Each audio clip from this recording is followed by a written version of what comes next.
Bonjour à tous, c'est Jean-Luc Haut sur sa chaîne YouTube. Aujourd'hui, nous allons parler du Japon qui a développé un lanceur privé de satellites, mais malheureusement qui explose au décollage. Une fusée d'une entreprise privée nippone a explosé mercredi quelques secondes après son décollage dans l'ouest du Japon, un revers pour l'industrie aérospatiale du pays qui cherche à se faire une place dans le marché mondial des services spatiaux en pleine expansion.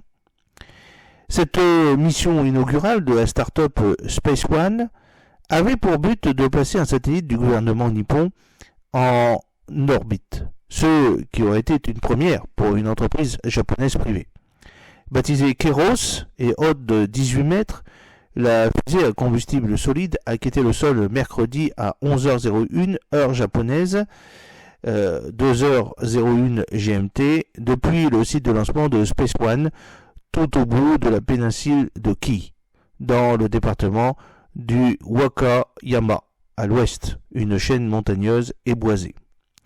Mais quelques secondes après son lancement, la fusée s'est transformée en boule de feu, une épaisse fumée a envahi le site de lancement et les débris enflammés de l'engin sont tombés sur les pentes environnantes, déclenchant l'intervention des pompiers.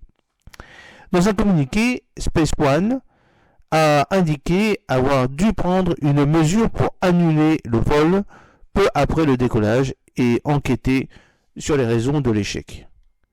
J'avais de grands espoirs pour ce lancement et je suis déçu.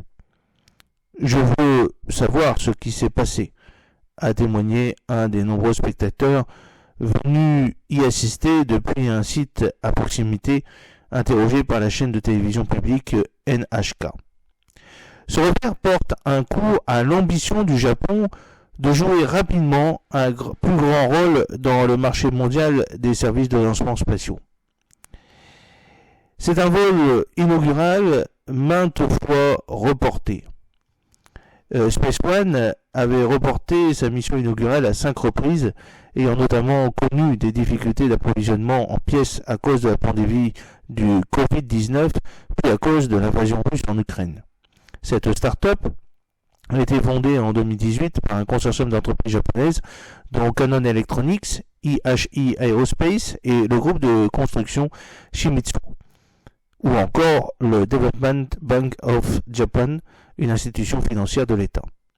Après l'échec du lancement, le titre Canon Electronics a brièvement chuté de près de 13% à la bourse de Tokyo avant de se reprendre partiellement. L'agence spatiale japonaise JAXA a remporté plusieurs succès majeurs récemment avec son nouveau lanceur lourd H3. Vous avez une petite vidéo sur ma chaîne qui explique tout ça, qui avait réussi à décoller le mois dernier, et en janvier son petit module Slim qui s'est posé sur la Lune, une première historique pour le Japon.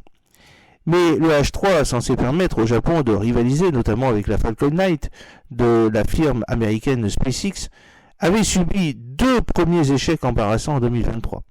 Un autre modèle plus petit de la JAXA, Epsilon, connaît aussi des déboires depuis 2022.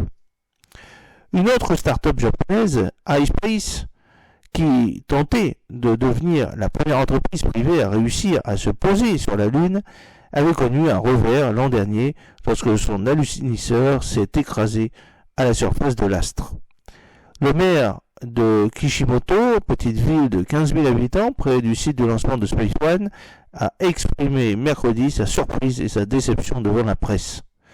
Je n'avais même pas imaginé ce scénario, a déclaré Katsuya Tashima après l'explosion de la fusée, alors que des habitants s'étaient réunis sur une plage avoisinante pour observer le lancement.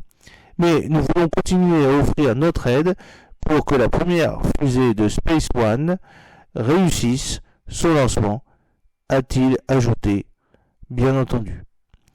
J'espère que cette petite vidéo vous a plu. N'oubliez pas de cliquer sur le pouce pour la promouvoir, de vous abonner si ce n'est pas encore fait et de partager cette vidéo sur vos réseaux sociaux.